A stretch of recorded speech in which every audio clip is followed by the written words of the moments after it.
listening to the Lutheran Ladies Lounge podcast. I'm Sarah. I'm Erin. I'm Bree. And I'm Rachel. I am so excited today, guys. This is even better than a Hymn Sing with Sarah episode. This is how exciting this is today. We have another new segment because it's 2021 and we're just pulling out all the new segments this year, apparently. New segment today, Adventures in Lutheranism, and it is just as exciting as it sounds.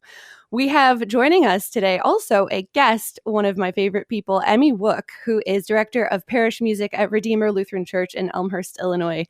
We'll get to you in a second, Emmy, because you're here for a really good episode. Rachel, tell us about Adventures in Lutheranism and what we're going to be talking about today. That is why I'm so excited.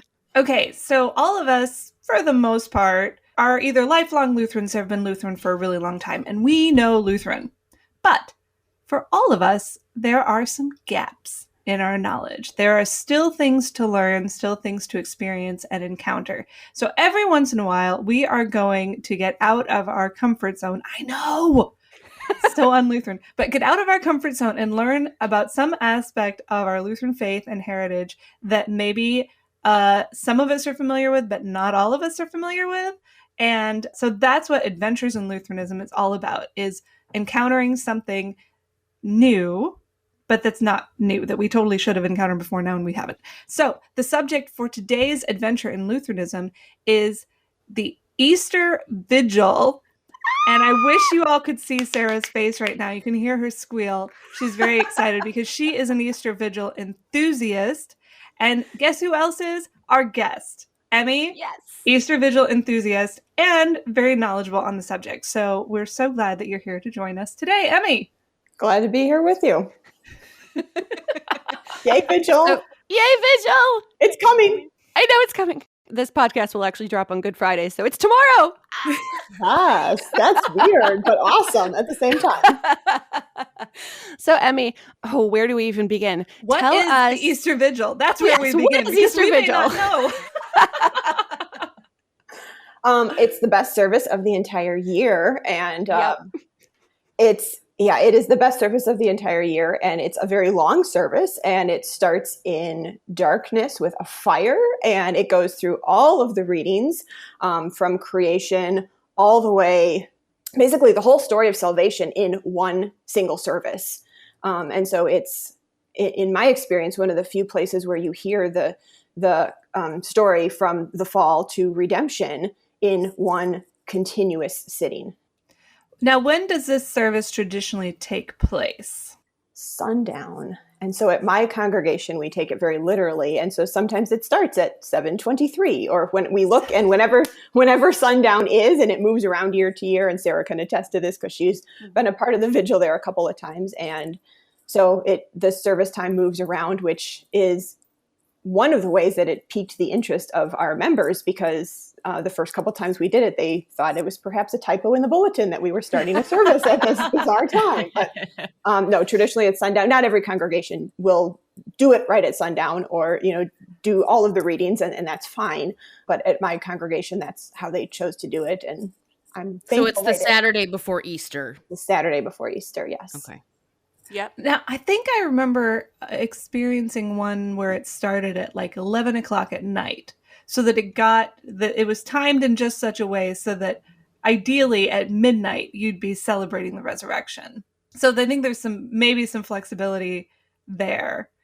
Now, you say you have all the readings, all the story of salvation in here. What are the songs that are involved? What are the high points in the service? And what is it that makes this, what beyond that makes this such a unique experience?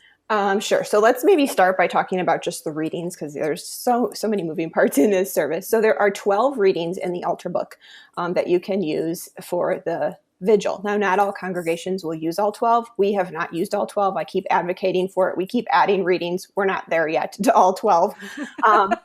But you can choose. And so for now, my congregation usually does about 7 of the readings, 7 to 9 of the readings. And then I work with the pastor and he changes them from year to year.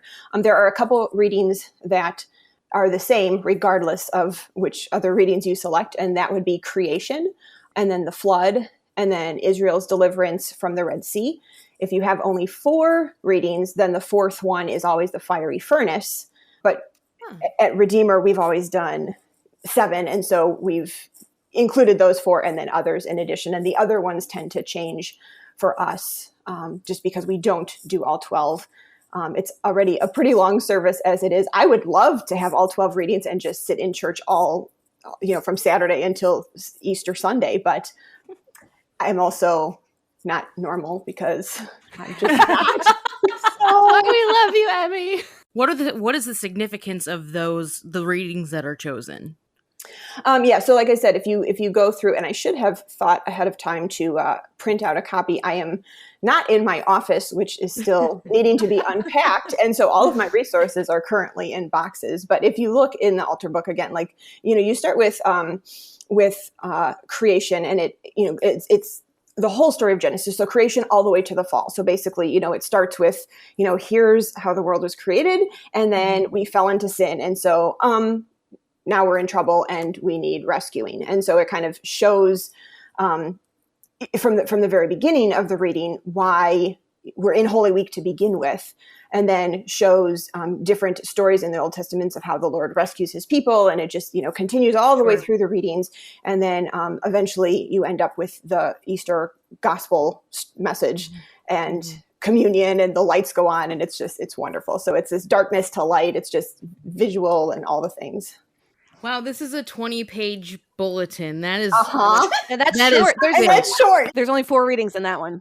Yeah, I wish. When you say there's readings, that's like no joke. Because like what I think it's Good Friday where they do like the final words of Jesus, and it's like it's like 7 readings, and I'm like 12. I mean, that's nothing. But okay, yes, like we're reading paragraphs upon paragraphs, which is lovely. I think that's great, but it's not.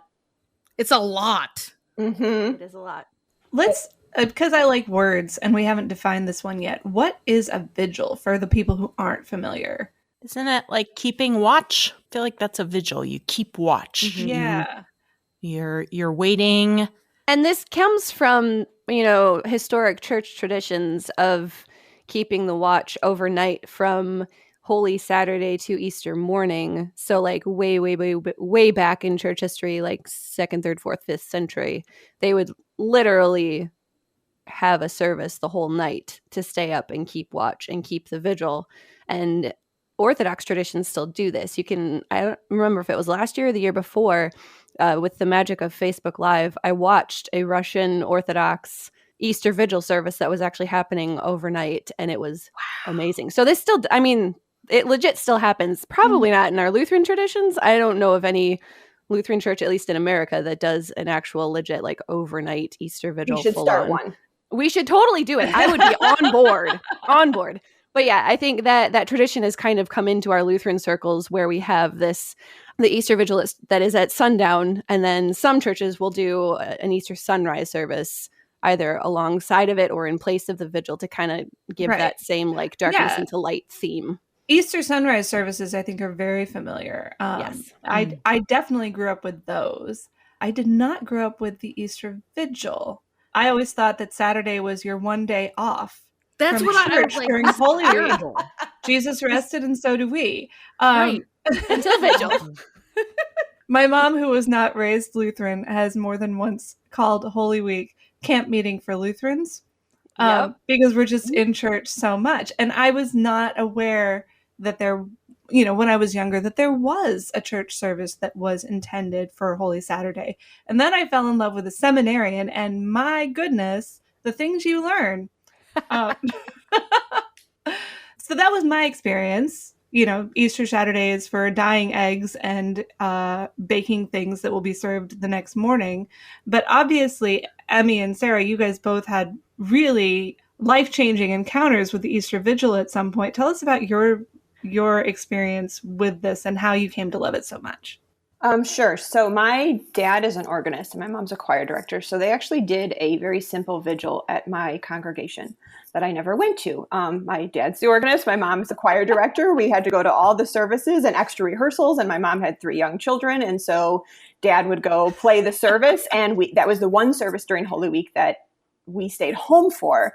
And my mom just always said, not many people come to it, and we have all these other services. And, I don't in any way hold that against her. Goodness gracious. She was, raising 3 children and in charge of the choirs and the brass groups. And, we were living at church that week. And so I was aware that there was this thing called a vigil, but I had no clue what it was or what was in it or how my congregation did it or how that compared to other Lutheran congregations or, did other Lutheran congregations do this service? I really had no idea. So I was familiar with the idea of a service on Saturday, but that was really it. And then when I was at Concordia, Chicago, Vigil came up in a number of my church music classes. And so then we started talking about it more. And there were a number of people on campus that were familiar with it and really liked the service. And so then I remember one year, one of my professors who went every year to one of the downtown Episcopal churches that did a vigil, always said, if anyone wants to come join me, you're welcome to come. And so I thought, well, I'm curious. My interest was piqued. So I'm going to just go. And I know there's a communion aspect to this service, but I don't have to participate in that. I can just sit in the back and just see what this service is all about. And I did, and it totally changed my life, literally. I went in part because it was at Ascension, the Church of the Ascension, right downtown Chicago. And the organist there was David Schrader. And at the time, he was my favorite organist in the whole world. And I went to every concert I could. And so, hey, I get to hear him play. And I knew he did this big improvisation halfway through the service. And I'd heard many good things about it. And so I wanted to hear that. And so I went, and, you enter the church and it's dark and it was full. I mean, they have a lot of people attend this vigil. And so I just remember sitting in the back of this dark church, and it's this big old church right downtown, just very ornate, and there was just something so wonderful about being there. And every single reading was chanted. They didn't even read the readings. They chanted every reading. Yes, they did. And I was sitting there. That is amazing. I was sitting there like, okay, is this, did Jesus come back and I missed it because I'm in heaven or what? Because it was, it was unbelievable. And they have the incense going, the smoke is so thick. I mean, the fire, the incense, it's just, every sense is engaged, and you're hearing these readings in this dark church. And I think for me, none of the readings were readings that I hadn't encountered at some point, but to hear them all put together one after another, suddenly it was a different perspective. And again, it was nothing new. It wasn't, I didn't know this reading, or I didn't know how this connects, but just to hear all the way through, it was like, I get it now. We're Holy Week and Easter and and so all of these readings were chanted, and, up until that point, there's no organ, everything's silenced, and, so you have all the readings and some psalms, and just very, very simple. And then after all of the readings are done and the lights were thrown on and the organ, all the stops out, and David Schrader. Wait, okay, hang on a second. Where's the fire in this? Didn't you say it starts with fire? Yes. So the fire's at the beginning. It's at the very beginning. Oh, fire's at the beginning. Mm-hmm. Okay. And some churches might do it in the narthex, and some might do it outside. And so that part can look a little... Depends on how big your fire is. Yes. It does. But that's at the start of the service, and they light the Paschal candle from the new fire and enter into the church. But other than that, it's dark. Okay. And so then after all the readings and the lights are on, and they dress the altar, which up until this point is bare, and, the incense is going, and, there's so much activity up in the chancel because they're putting out, the flowers and the paraments and just completely dressing the chancel, and the organ is just wailing away in the back. And I think whoever was sitting around me probably thought, I was crazy, because I have never experienced anything like that. And pretty much at that point decided that, we need more of this in our Lutheran congregations. Like, what a shame that we don't have more of this. And, of course, some congregations do and whatnot. But in some ways, I felt like I had been gypped as a child because I didn't experience this, and here I had this experience. And so then I went again the following year, And then I graduated and continued my studies at Notre Dame. And that degree was a Master of Sacred Music. And so I was taking a lot of theology classes as well as a lot of church music classes. And so again, the vigil came up in those classes in different contexts. And, this idea of, Christians gathering on Holy Saturday to vigil and waiting for the Lord to return. And then if he didn't return, then you had communion. And, so he was still there in your midst. And then it was Easter and all of this. And so when I was my first year at Notre Dame, we all had, as an organist, we all had different placements. And so I, that year, was not at a Lutheran congregation. And so there was a small Lutheran congregation the next town over that did a vigil. And so because I had to play Easter at a non-Lutheran church that year, I elected to go to vigil so that I could have communion and experience, a little piece of Easter with my Lutheran brothers and sisters. And so this was a tiny little town near Notre Dame, and their fire was out in the parking lot, and it was a bonfire. I mean, it was in the middle of nowhere, Indiana. So this is huge, huge fire.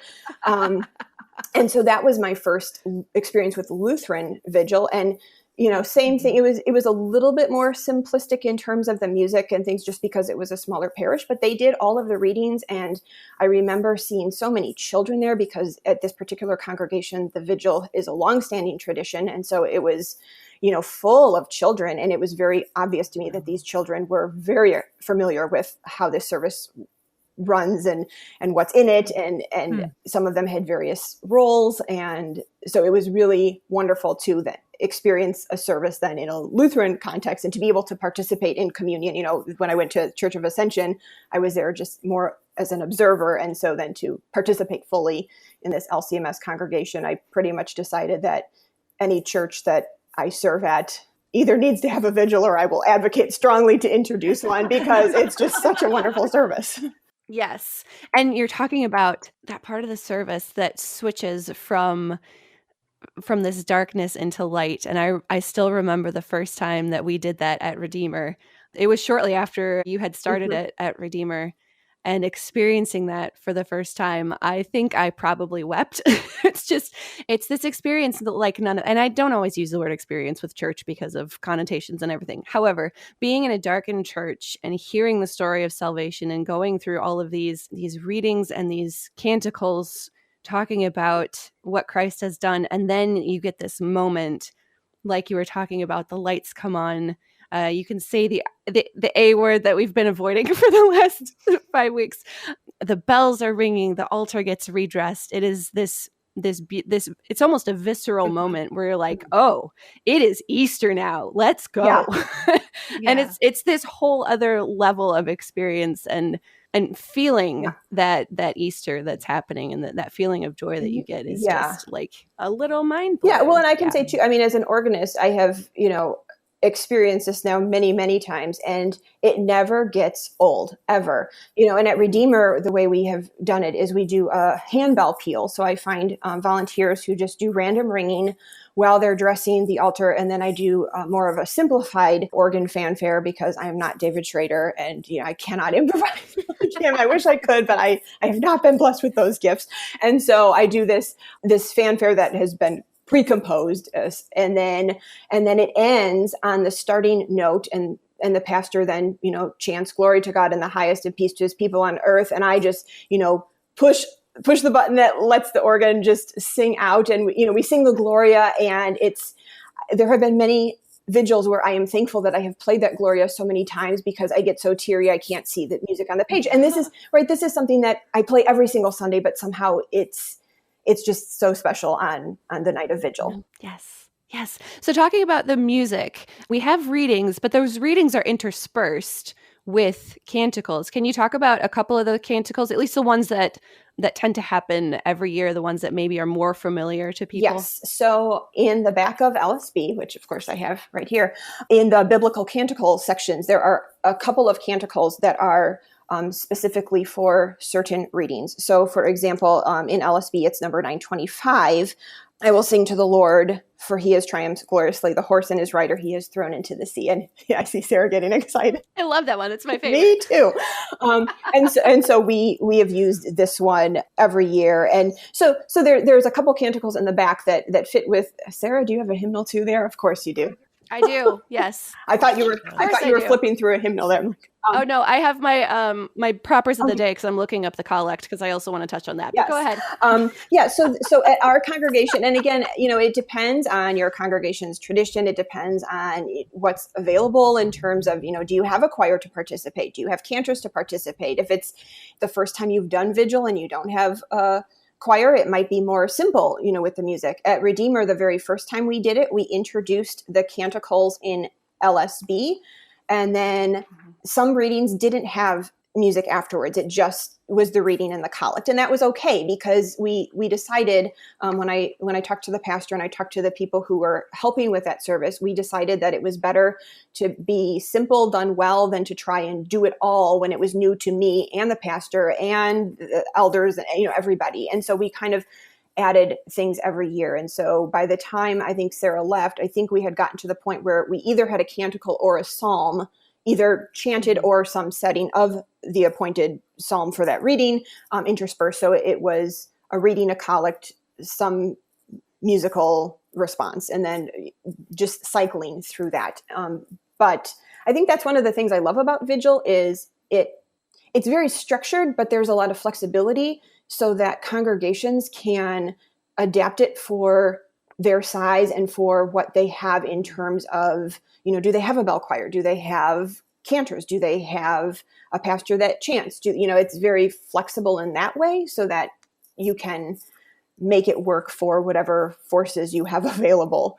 And the canticles in LSB are great. Yeah, and they're very accessible too. I think the Song of Moses that I will sing to the Lord, that one is a very simple structure that a lot of people are probably familiar with. It has the refrain, and then it's just a chanted with a psalm tone, the rest of that psalm, and it's simple, but man, it gets stuck in your head. And every time that those lines are referenced anywhere throughout the church year, this is what comes into my head, and I just start singing it because it's just so catchy. And the other one, accomplished. Yes, the other one is "All You Works of God Bless the Lord." I think that's the other super common one that comes up. That one's in LSB 930, but there's other like chanted ways to do that one too. But for that one, there's 930 or 931. Either of those work. Oh, yes. And so, there again, that's that example of having some flexibility built in so that congregations can do what works best for them in their situation. Mm-hmm. And we usually have our children's choir actually is the one that leads those canticles because they're simple. They're able to pull in the children's choir, and that way we get the children's choir families at Vigil too because their kids are singing. Strategy, gotta love it. True. So at Redeemer, we often, early on when we were doing this, not so much in recent years, but this was, if we had new members, we had new members at this service, and that was when they were formally either confirmed or joined the church if they had already been confirmed and they're transferring. And so that got them all here. But then also, of course, Lent historically was a season for catechesis. And so then to 2 years, we've even had a baptism, which was fantastic. So to have a baptism, because there's either a baptism or on the years we don't have a baptism, we do a remembrance of baptism, and that's all part of the service. But to have a baptism or a confirmation or introduction of new members is really, really wonderful to include in this service. Relating to the baptism remembrance that happens, we have the flood prayer that happens every year during this, which is like quite possibly one of the best prayers that we get to pray during the church year. It's Luther's flood prayer, and it's amazing. So we were talking strategy in terms of getting families there by their children singing in the choir. And I think one of the biggest obstacles that many people would face in starting a vigil, if we're going to, segue a little bit here and talk about how to do your own Easter vigil and be sitting in the pews weeping and dancing and experiencing what Emmy and Sarah have enjoyed so much. But why? Why should people give up their Easter Saturday nights to come into church for what you have already admitted is an extremely long service? But it doesn't feel long. It doesn't feel long because it's so great. But beyond the it's just a great service. You should do it. What is the reason? What are we missing if we don't offer a vigil from our churches? For me, it's just this continuation, right? You're in church on Thursday, and then Good Friday, and then Vigil. It's really, you can view it all as one service. And so if you aren't coming to Vigil, in a way, it's like you left after the sermon. And, and so I want you there for the whole service. And it's been interesting for me as I listen to parishioners, or especially as I talk to the children who have had similar experiences that I did with my first Vigil, where they say, I knew all these readings, but I just, it made sense in a different way. I saw something different. I connected in a different way. And so I think there's value in that. And as I have experienced more and more vigils and more cycles through the church year, right? Good Friday, we end with our Lord in the tomb. And as he's laying in the tomb, what better place for us as Christians to be than gathered in his house, hearing his word? I can't think of a better place to be. I love that you mentioned that, because I often have thought that Holy Saturday doesn't get enough attention from us, that, we see it as soon as Good Friday's over, all right, Easter's coming. But for the disciples, they didn't know Easter was coming. Holy Saturday was for them the most despondent day in all of creation, that all they had were, the stories that you have mentioned as being part of these Easter Vigil readings, that they had story after story after story from Scripture telling them, this is how God does. This is how God saves. He brings life. He redeems his people. He pulls them through the Red Sea. He pulls them out of the fiery furnace. And so I wonder if the disciples would have, sat in that upper room, keeping watch, wondering what's next, and hoping that what they had seen on Friday wasn't the end. And I think that what you've told me about the Easter Vigil service sort of pays honor to that experience of knowing that we have the benefit of looking forward to Easter, but we can look back as well and see the same story from the first moment of creation all the way through. And that, I think, is good. And also what you mentioned about, Good Friday, that the Vigil seems to be a service where Good Friday and Easter Sunday bump heads. Yes. That they intersect. It's this major collision that just explodes in light. Yeah, that's my question, though. The way you've sort of described it, I get the sense that you would not agree with it, but this is my thinking as I'm hearing it described. I think I know where you're going. It sounds like it's gonna blunt the joy of Easter morning, like you're jumping the gun. It's Saturday. He has not risen yet. He is still in the tomb, and you've already started celebrating, and so there isn't the sharp contrast, I guess, that I'm used to, because I've never experienced an Easter Vigil. I'm very curious. I'll seek one out. But the sharp contrast of, the darkness and the strepitus, and you leave the church in silence on Good Friday, and then Easter Sunday morning when it's all light and joy. How does this not diminish that? I can tell that you don't think it does, but why? Why doesn't this diminish it? Why doesn't and it's interesting that you raise these points, because that was the biggest pushback that we had at Redeemer when trying to introduce this service. And so it came up a lot. Well, no, then Easter isn't Easter. Yeah. And so, then you explain, well, of course, historically, this service would have connected, right? It would have been all night long, but nobody wants to stay in church all night. So we're bumping it early, and then we come back in the morning. But it's one of these things where Easter joy is so great. You go through all of these stories, and then when it's light and it's late at night, any more than Christmas Eve, you have service on Christmas Eve and Christmas Day, and does one take away from the other, or are they wonderful in different ways? And the light at Easter Vigil in the evening is different than the light in the morning when the sun is streaming through the windows. So there are differences, certainly.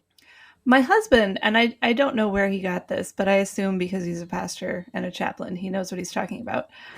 He likes to point out that, in Genesis, when it tells the days, it says, and there was evening and there was morning, that in this Hebrew reckoning, the day starts at sundown. And that I think is some of the inspiration for the vigil. And the argument goes, if it was the new day, why would Jesus stay in the tomb 1 minute longer than was necessary to fulfill all righteousness? Like I said, I know that my husband knows what he's talking about.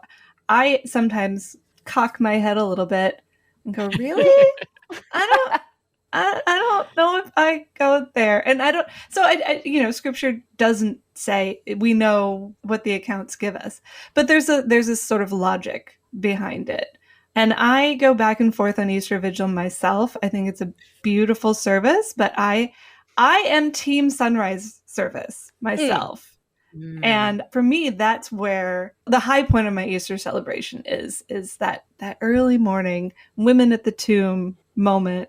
And this is why we should have all-night vigils, because then there would be no disruption. Yes. See, as we've been talking, I've been thinking to myself, wouldn't it be cool? You know how churches to get together for like Reformation services and Triore services, if there's like 10 Lutheran churches in the metro area and they'll all come. Why not have an all-night vigil and they all chip in and you don't have to stay for the whole thing, but you can come and go. I feel like some teenagers who are missing lock-ins would really, really go for this. Ecumenical sleepover. Yes. Fire up that 100-cup coffee maker. And Right. There's already a bonfire. S'mores. Yes. So that's actually one more question I have, just practically speaking. How does your pastor survive if you are already doing Thursday, Friday, possibly multiple services on Friday if you do a Traore and a Tenebrae, and I don't know, maybe there's others. Those are the only two fancy words I know for Good Friday. And then if you've got Easter sunrise, and then probably more than one main Easter service if you're a church of any size, then how does your pastor survive? So we don't do an Easter sunrise. We just do the vigil. Okay. Yeah. We don't either. And for our vigil, we do join with other churches. So, last year was COVID, so it was all weird. But the year before that, I think we had 7 clergy there, and they all took turns with the readings. And then, too, because it's a smaller service, we have people from other congregations are invited to come participate at wherever. That's awesome. And that allows then choirs as well. Like they don't necessarily have to all learn everything. They could learn their piece that they're going to take. I think it gives more flexibility. And of course, I'm in a suburb of Chicago, and so we have, churches that are close enough where people can come. There might be places where it would be more difficult to do a service with other congregations if it's more spread out. But for our congregation, yes, my pastor is very tired on Easter Monday and takes some well-deserved time off. Mm-hmm. Yeah. Yes. Yeah. Pastor vacation. So Easter here's week. an idea. But I mean the trade-off of the sunrise, that to me, that there's a logic there. Mm-hmm. Okay. And not all the readings happen by pastor either. I was one of the readers at Redeemer the first couple of years. They pulled people to read all of that. So pastor isn't reading all of them. I think our vicar and our field workers will read them at my church now. So pastor isn't doing the entire service, and some other people will do some of the chanting, and there's lots of people to pitch in. So pastor isn't in charge of the entire thing this year. Yeah, so you get to experience it, Brie. I'm so excited for you right now. It'll be wonderful. So here's an idea. You put all the services on the calendar, like Maundy Thursday, your Tenebrae, your Traore, I got those backwards. Traore, then Tenebrae. Your Easter Vigil, make it good and long. Your Easter sunrise, your Easter festival. And then at the end of the last service, you hand your pastor and his wife a ticket for a 2-week cruise and say, we'll see you back here on Misericordias Domini. Well done. There you go. I'm okay with that. Week off. Yes.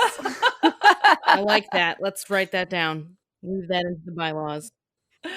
And Erin, I wanted to answer your question a little bit about whether Vigil takes away from Easter. Yeah, what's your opinion? What's your experience? Yeah, so I actually grew up with sunrise service too, and I'm pretty sure we had Easter Vigil when I was a kid. I remember at some point that my church was doing a vigil and we just didn't go. It wasn't part of our tradition, but we were there for Easter sunrise. Like that was our thing. And one of my favorite memories is the light from the spotlights coming through the palm branches in the front of the church. And like that was Easter for me right there. But then sometime in college, we got exposed to it somewhere. I don't remember where. And we went out to St. John Wheaton and they had a massive bonfire. And when we experienced it there, we were like, oh, this is a cool thing. So then when Emmy started it, after we started going to Redeemer, it's that you get extra Easter joy. And then when you start celebrating Easter on Saturday, when you come to Sunday, because you've already made that transition, there's even more joy that you can put into all of the hymns and things because you're already in this Easter mindset, and you're even more filled with the scriptures and the readings and on all of those things because you started your celebration early. And having that, actually physically seeing that transition from Tenebrae on Friday night to Sunday morning, I think is an extra piece of Holy Week that we miss out on if we don't go to Vigil, because yes, you go to Good Friday and it's somber and you get all of this, Christ is in the tomb and he's there for us. You come on Sunday and he's risen, but we don't get that middle part of that transition of when it actually happens. And I think adding that into the experience of Holy Week, it just adds another extra thing to meditate on. And especially for families with kids, there is a ton of teaching moments in that vigil service because of everything that it covers, all of the liturgy, the canticles, the blessing of the Paschal candle at the beginning. I mean, there's teaching moments through there, the baptismal remembrance. There's so much that kids and families can learn. I mean, you can bring that bulletin home and use it for your family devotions for a week or two because of all of the things that are just jam-packed into that service. So, Bree, you mentioned that Matt is preaching for Easter Vigil this year. Has he told you anything about what he's got planned? How does one preach that service? He's using Zephaniah, passage from Zephaniah as the basis for it. I'm there. I would welcome that. I've read it. I've read the sermon. It's a good one. I'm biased, but also Matt is a very good sermon writer, and it will bless a lot of people, and not because of him, but because of how God uses him. Mm-hmm. Make no mistake about that. Yep.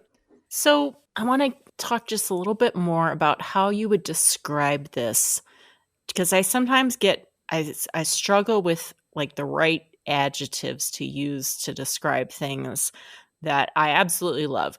So, for example, Holy Week services. Sometimes I'm like, there's like a theatrical component to it. It's far more experiential. There's all sorts of drama, and it that doesn't usually fit with how we talk about our worship services. But are there other words that you would use to describe it if, for example, you were going to start plotting how to make a case? If you were to put together an elevator pitch for your elders, what are the adjectives and other descriptors that would go into like your 2-sentence there you go. pitch Elevator pitch for starting Easter Vigil. This doesn't feel right to me at all. Thank you, Rachel. I feel I'm a music person and not a words person. Sorry. Just kick the marketing person out. No. But let me think about it. Like, I could probably come up with something if I had time to think about it. Like at my congregation, when I accepted the call, this was already something that they were going to do, because this was part of, as I was deliberating the call, one of the questions, you know how it goes, you know, the questions go both ways. And the question I had for the congregation was, do you have a vigil? And the answer was no. And then the next question was, well, how open are you to having a vigil? Because it's such a huge part of Holy Week. And of course I will serve where I'm called. But if I'm going to take a call here, that's going to be one of my first priorities, is to introduce a vigil to this congregation. And so that there were a lot of conversations about the vigil as I was deliberating that call. And so it was already decided to introduce one before I officially accepted. But thinking back, that was such a long time ago, how those conversations unfolded and what all was discussed specifically, I'm not certain. Well, maybe I can phrase the question a little bit more generally. And that is for people who have not encountered an Easter Vigil before, but who are listening to us today and going, yeah, that would really add to our church's Holy Week.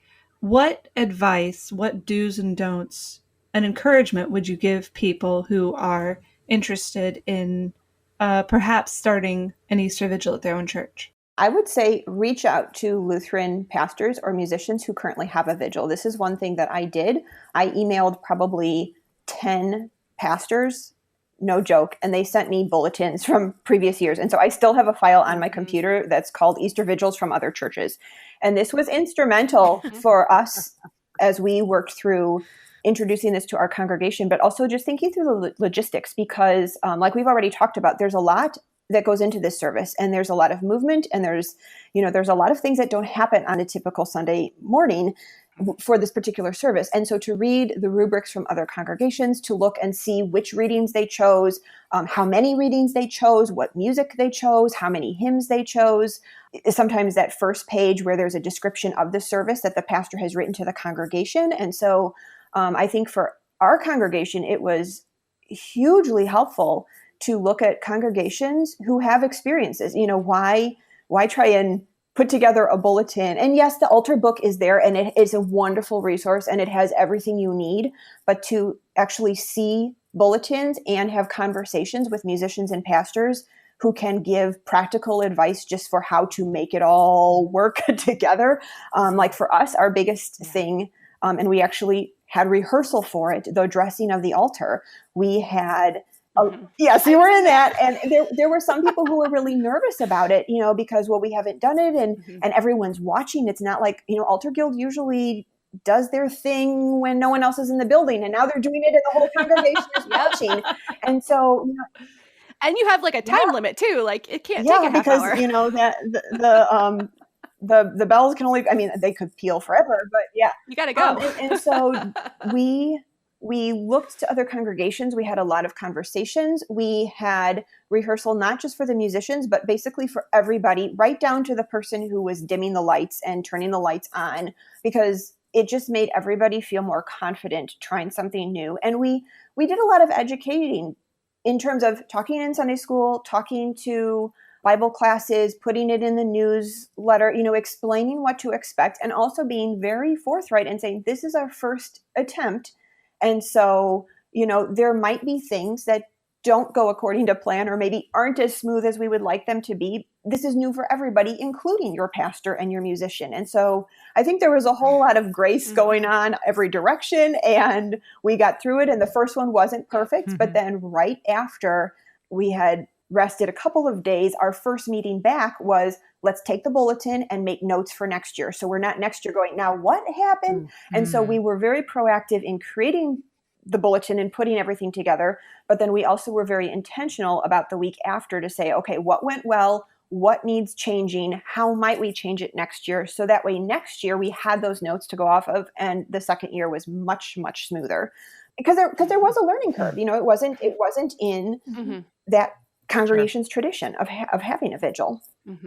There's a lot of moving parts. And also having a rain plan if you plan on doing your fire outside, because it might rain. That happened one year. We had to all move inside, and it was fine. We all know what we were doing, and all was good. And wind. That's the other thing. There was remember that? Oh, wind. I think that was the year that Luther was holding the candle. And the Paschal candle, it kept going out. It wouldn't light. Oh, no. I remember that. Yeah. So, yeah. Whoops. We just have a windshield. I love what you say. A line I want to come back to just briefly. You said everything you need is in the altar book. That even though this is not a tradition that is universal in Lutheran churches, it is nonetheless a Lutheran tradition. It's there. It's waiting for you. You don't have to feel like, oh, well, is that really Lutheran? It is, I promise. Yes. It is. If it's in the altar book, it's legit. So actually, that's one more question. What other church bodies celebrate Easter Vigil? Oh, yeah. Do Catholics yes. still celebrate it? You mentioned Orthodox. Yeah, Orthodox definitely do. The one that I went to any in others? Chicago was Anglican. Okay. And I'm sure there are some other, like if there are, and I'm just going off the top of my head here, but there are some, Presbyterians who are more into the, liturgical tradition, and there are other church bodies that do it, and all the oldest ones do. Well, and I just in thinking of Vigil, and maybe this is backtracking a little bit to something we talked about earlier, but in thinking about what Vigil is, you're keeping watch, you're waiting. And our society is increasingly instant gratification, and I want things now, right? And so it's also just this opportunity to practice waiting and being still. And, we know Easter's coming, but just this idea of, turning your phone off for the whole service, which is longer than a regular Sunday morning service, and just being in God's house and just sitting in that pew and just absorbing everything about this service. In some ways, personally speaking, it helps prepare me for what's coming the next morning. It changes my focus. It changes just my general mindset, especially as an organist, up until Easter Vigil, and Sarah can attest to this. I am running around that church, setting up music stands and printing bulletins and solving last minute problems. And then Vigil comes and it's just like, I'm here. We get to wait together. Well, and I think the liturgy of it all and the readings particularly all kind of shore up Easter Sunday. God is a redeemer. He loves and redeems his people. We read this throughout scriptures, and the ultimate example of that happens on Easter Sunday. So I think it adds a little oomph to the whole entire deal, because, this is who God is, and these are all stories that we can reflect on to be mindful of that. Yeah. And it is a lesson in patience. You do have to come to this service prepared to sit and listen and be present during the service that is much longer and very different. And there are, if you're not in the choir or you're not reading, there's long sections where you're just sitting there. Fruit snacks. But it's good. And that brings up a question Rachel asked about how to prepare a church to receive this. How can individuals, either adults or children, prepare themselves and be ready to receive this kind of service that is so different? I think the more a congregation has a vigil and goes through a vigil, the more natural that becomes. I know initially, again, we did a lot of teaching in Sunday school. Like Sarah, you mentioned some of these canticles, the refrains are so simple. I spent weeks teaching the refrains of the canticles to the Sunday school children so that there would be something familiar and something that they could participate in, even if they weren't able to read yet, and kind of letting them know what to expect.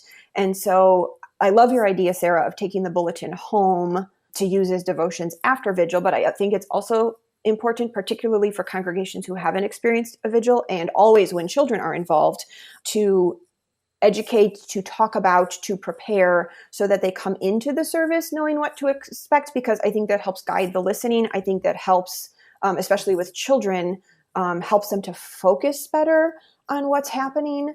So that actually sounds better than my first thought of responding to Sarah's question was read the scripture from the Garden of Gethsemane where Jesus asks the disciples to watch and pray and they all fall asleep, and then tell your children, think you can do better?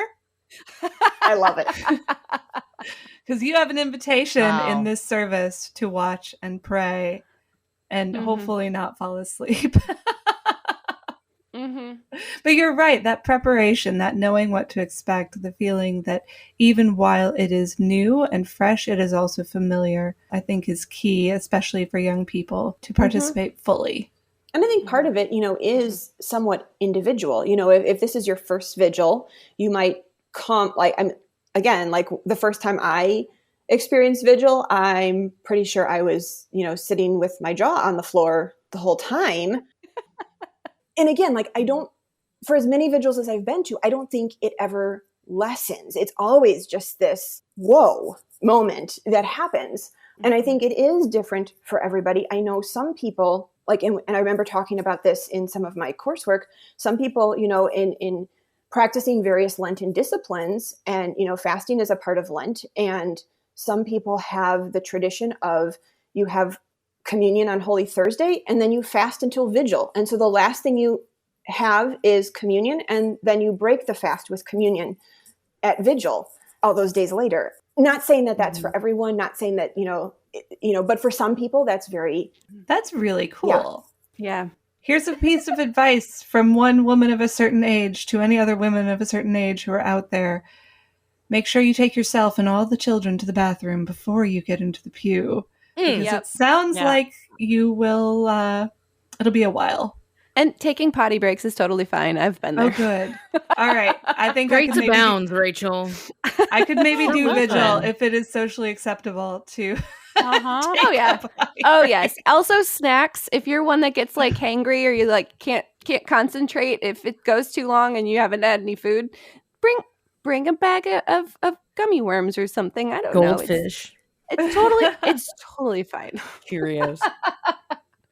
Especially if you're in the choir and you're up in the balcony anyway, nobody knows. No. So join the choir. Join the choir and enjoy your snacks. Judgment free. I love it. Spoken like people in the choir and not directors of the choir.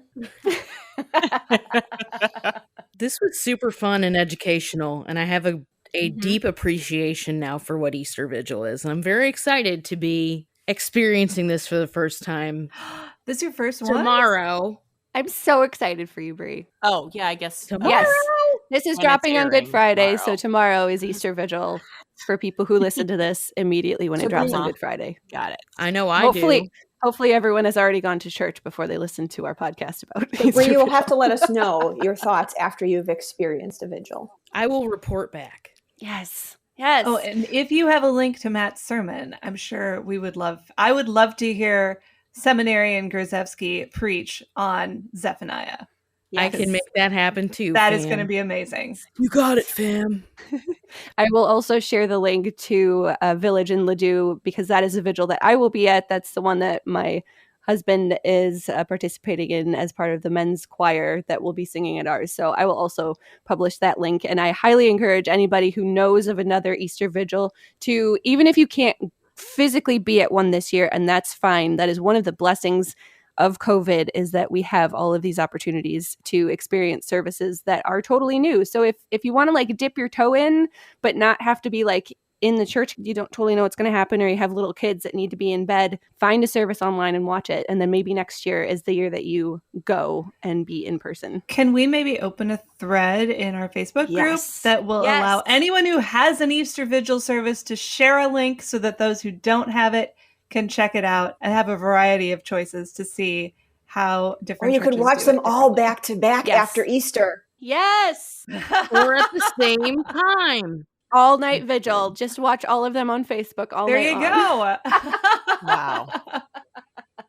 Nice. Emmy, do you have any final words, anything that we didn't talk about before we wrap up our time together? The whole service is worth attending, and I think that we didn't even begin to skim the surface of all that it encompasses in this wonderful service. So I cannot say enough. Go to Vigil.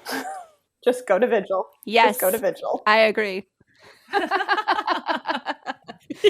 Ladies, we will talk more about all of those Easter services in our Facebook group this coming week, because we are all going to be celebrating Easter this weekend.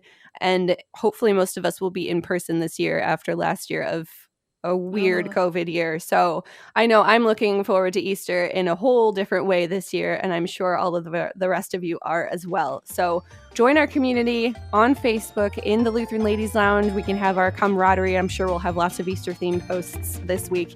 We are also on Instagram now, so you can find us at Lutheran Ladies Lounge on Instagram for all of those posts and content. And you can also find the four of us hosts on there as well if you want to follow us too. But anyway, okay, you can find all of our podcasts at kfuo.org/Lutheran Ladies Lounge or on your favorite podcasting app. Emmy, I never thanked you for being here. Thank you so much for joining us on the podcast, Emmy. This was super fun.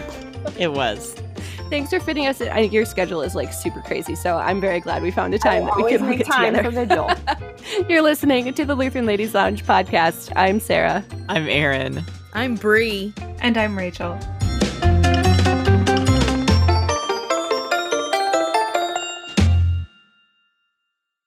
Views and opinions expressed on the Lutheran Ladies Lounge podcast may not represent the official position of the management or ownership of KFUO Radio, the Lutheran Church Missouri Synod. The Lutheran Ladies Lounge is produced by KFUO Radio and available at kfuo.org or wherever you get your podcasts. Join our community on Facebook in the Lutheran Ladies Lounge.